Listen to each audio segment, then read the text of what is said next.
నమస్కారం. కథను వినబోతున్న శ్రోతలకు చందమామ కథలు బై ఆర్కే స్వాగతం. పూర్వకాలంలో రాజులు యుద్ధాలు అంటే భయపడేవాళ్ళు. కానీ వాళ్ళకి తమకన్నా చిన్న రాజులను జయించాలనే దురాశ మట్టుకు ఉండేది. కొందరు ఇతర రాజ్యాలను కాజేయటానికి ఇతర రాజులను జూదాలకు ఆహ్వానించేవాళ్ళు.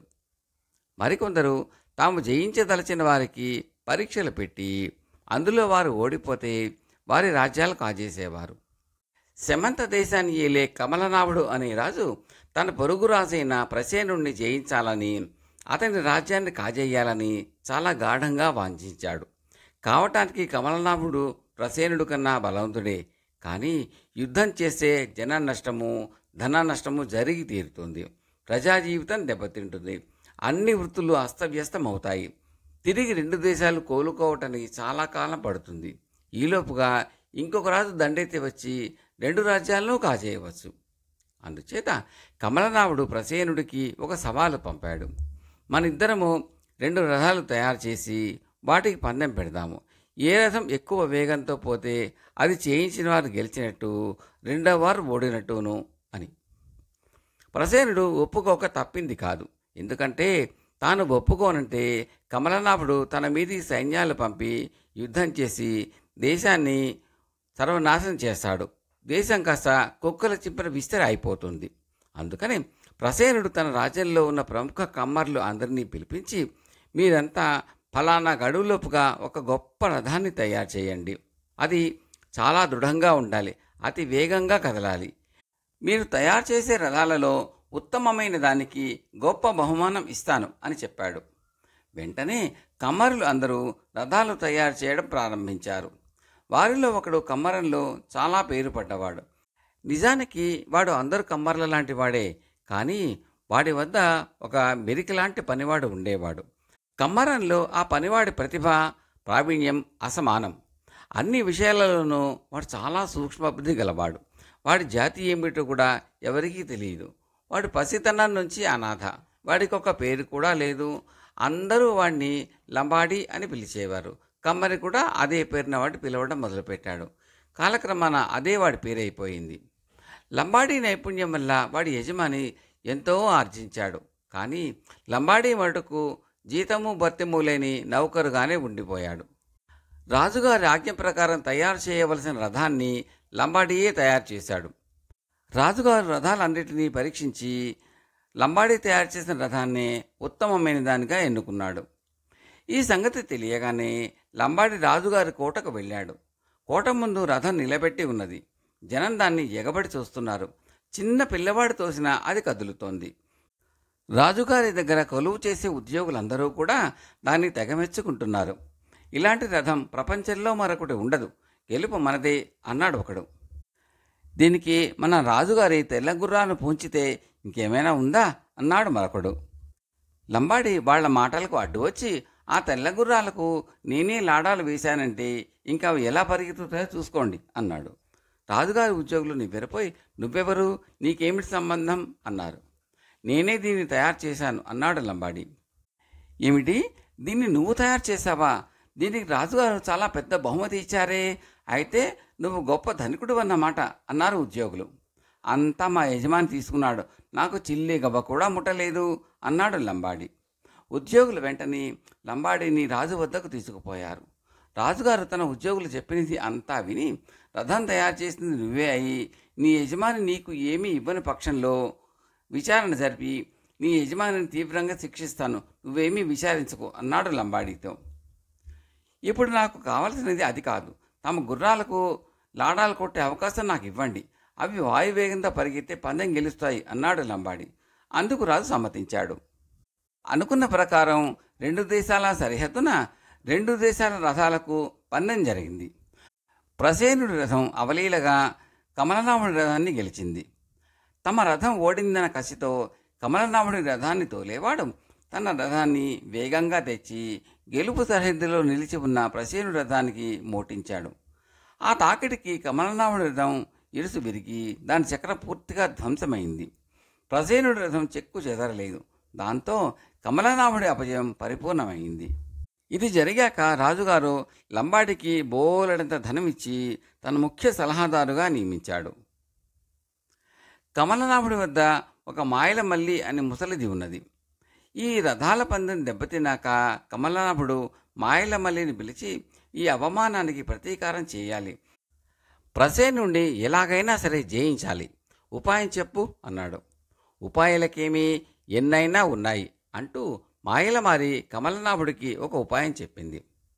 తర్వాత కొద్ది రోజులకు కమలనాభుడి దూతలు ప్రసేనుడి ఆస్థానానికి 3 కట్టెలు ఒకే జాతివి ఒకే ప్రమాణం గలవి తెచ్చి, రాజా, కమలనాభ మహారాజు గారు మీకు ఈ కట్టెలను చూపమన్నారు. ఈ 3 ఒక్కసారి చెట్టు నుంచి కొట్టినవి కాదు. వీటిలో ఏది మొదట కొట్టిందో ఏది చివరన కొట్టిందో చెప్పాలి. ఈ పరీక్షలో మీరు ఓడిపోయినట్టయితే మీరు ఓడినట్టు ఒప్పుకోవాలి అని చెప్పారు. ఆలోచించి చెబుతానన్నాడు ప్రసేనుడు.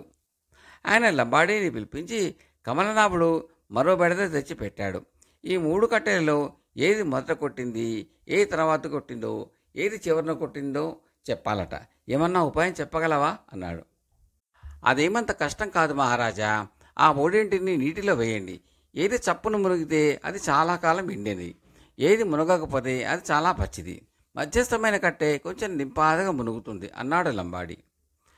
రాజు ఈ పరీక్ష ద్వారా ఏ కట్టె ఎప్పుడు కొట్టింది నిర్ణయించి కమలనాభుడి దూతలకు జవాబు చెప్పి పంపేశాడు.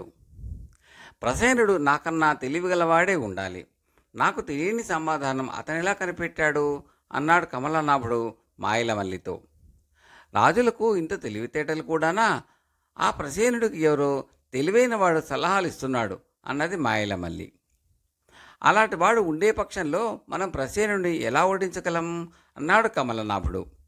వాడిని నేను తొలగిస్తాను, మీరు తొందరపడకండి, అలా చూస్తూ ఉండండి అన్నది మాయలమల్లి. ఆమె ఒక సన్యాసి నివేశం వేసుకుని ప్రసేనుడి రాజ్యానికి వెళ్ళింది. ఆమె ప్రసేనుడిని కలుసుకుని సాముద్రికం చెబుతానని అతని చేయి తీసుకుని, అయ్యో నాయనా, తెల్లనివల్లి పాలనుకుంటావు, నువ్వు గుడ్డిగా నమ్మిన వాడి వల్ల నీకు ఒక గొప్ప అపాయం సంభవించబోతున్నది, వాణ్ణి వదిలించుకో అని సలహా ఇచ్చి తన దారిని తాను వచ్చేసింది. ప్రసేనుడికి భయం పట్టుకున్నది. తాను గుడ్డిగా నమ్మినవాడు ఒకడే ఒకడు, వాడు లంబాడి. వాడు కులీనుడు కాడు, తెలివితేటలు అమితంగా గలవాడు. అలాంటి వాడు నమ్మక ద్రోహం చేయటానికి ఏమాత్రమూ జంకడు. లంబాడీ వల్ల తనకు ఆపద ఉన్నది అన్న భయంతో ప్రసేనుడు తన భటులను పిలిచి, లంబాడికి సమాధి కట్టండి, అతన్ని మధ్య ఉంచి చుట్టూ ఎత్తుగా గోడలు కట్టేయండి, ఇది నా ఆజ్ఞ అన్నాడు. ప్రసేనుడికి ఒక్కతే కుమార్తె, ఆమె పేరు శుభాంగి. ఆమె మొదటిసారి లంబాడీని చూసినప్పటి నుంచి అతన్ని అభిమానిస్తూ వస్తున్నది. అతని తెలివితేటల గురించి తెలుసుకుంటున్న కొద్దీ ఆమె అభిమానం ప్రేమగా మారింది. ఆమె ఒకనాడు అంతఃపుర గవాక్షం నుంచి చూస్తూ ఉంటే దూరంగా తాపీవాళ్ళు ఏదో కడుతూ ఉండడం కనిపించింది. ఆమె తాపీవాళ్ల మేస్త్రిని పిలిపించి, ఎటు కాని చోట ఇమిటా కట్టేది అని అడిగింది. ముఖ్య సలహాదారు గారికి సజీవ సమాధి కట్టమని రాజుగారి ఉత్తర్వు అయిందమ్మా అన్నాడు మేస్త్రి. శుభాంగి నిర్ఘాంతపోయి, ఆయన ఏం చేశాడు అని అడిగింది. మాకు ఆ సంగతి ఏమీ తెలియదమ్మా అన్నాడు మేస్త్రి. రాజకుమార్తె తన వేలికి ఉన్న ఒక ఉంగరం తీసి మేస్త్రికి ఇస్తూ, ఎవరికీ తెలియకుండా ఆ గోడల్లో ఒక రాయి వదులుగా ఉండేటట్టు అమర్చు, అది తీయటానికి మళ్ళీ పెట్టడానికి కూడా వీలుగా ఉండాలి.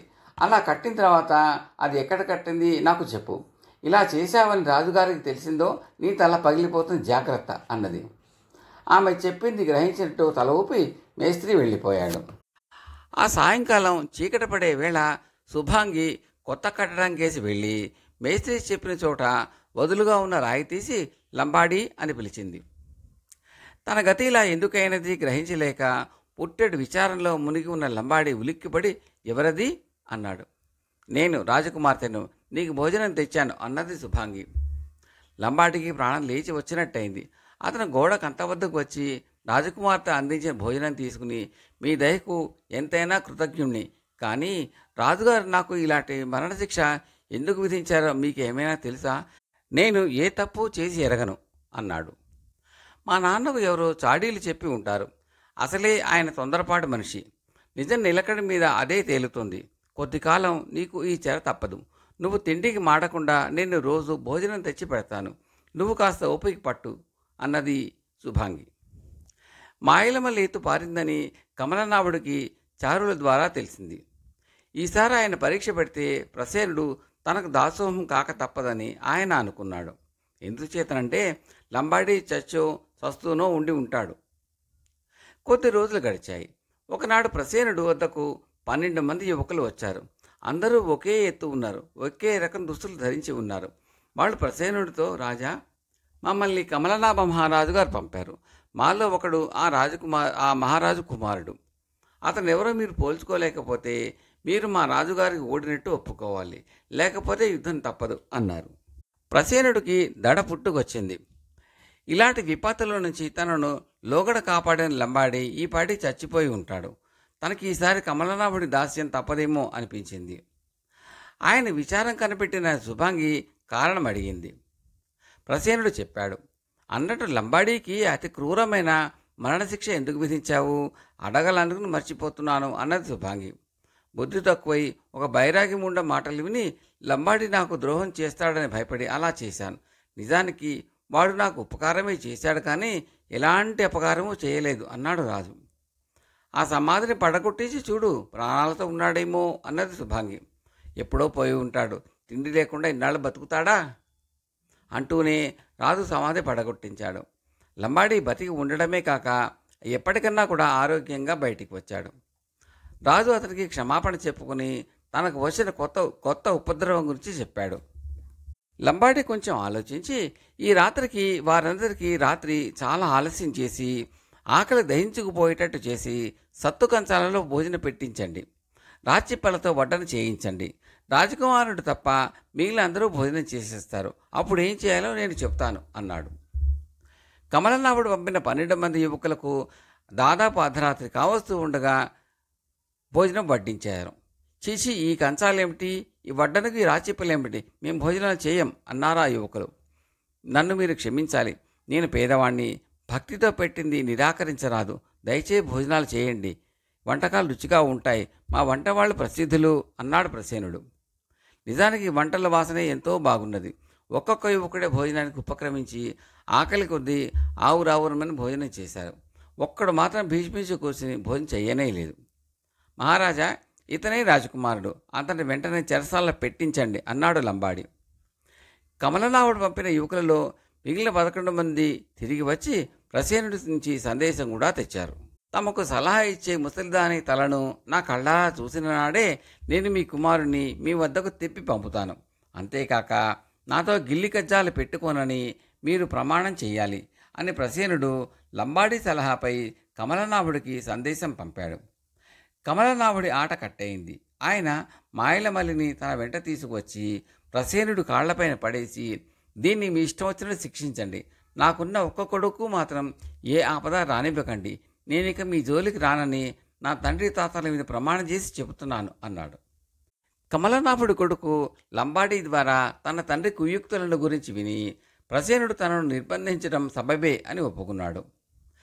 సమాధిలో లంబాడి చావకుండా అన్నాళ్ళు ఉండటానికి కారణం తన కుమార్తెనని తెలిసి ప్రసేనుడు లంబాడికి శుభాంగినిచ్చి పెళ్లి చేశాడు. ఆ పెళ్లి విందులు వేడుకలు అయ్యాకనే కమలనాభుడు ఆయన కుమారుడు తిరిగి తమ దేశానికి వెళ్ళారు. కమలనాభుడి అనంతరం ఆయన కొడుకు ప్రసేనుడి అనంతరం లంబాడి రాజులయ్యారు. వారి హయాంలో ఉభయ దేశాల మధ్య స్నేహభావం మరింత బలపడింది. కథ సమాప్తం. ఈ కథ నచ్చితే మీరు లైక్ చేయండి, బంధుమిత్రులతో షేర్ చేయండి, సబ్స్క్రైబ్ చేసి గంట సింబల్ కాల్ కూడా నొక్కండి. మీ సూచనలు సలహాలు కామెంట్లలో తప్పక తెలపండి. చాలామంది చూస్తున్నారు కానీ లైక్ చేయడమో కామెంట్లు పెట్టడం చేయటం లేదని దయచేసి చేయండి. అది మాకు ఎంతో ప్రోత్సాహకరంగా ఉంటుందండి. Thank you very much.